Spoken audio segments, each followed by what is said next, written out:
where the fury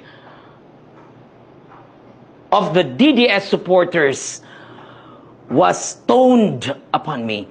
Those words, I understand now, they hurt many. I understand. When I reread and reflected on it, it hurt. Ako po, nasakitan lang ko sa akong gipang suwat. And maybe I could have written them better. When I said defiant, I mean resilient.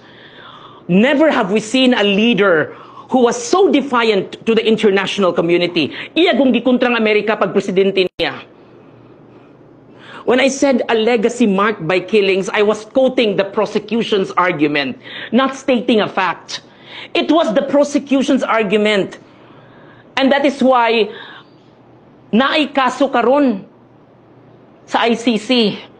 And when I said he didn't accord due process, I echoed the accusation. That was not my judgment. And when I said now he stands before a court that listens patiently, what I truly meant was this.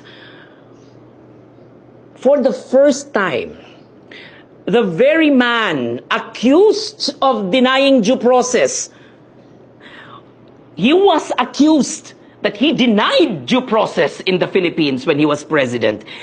But now he is given the full measure of it. The very fairness he was said to have denied, he now receives completely. And that perhaps is where justice finds its quiet irony.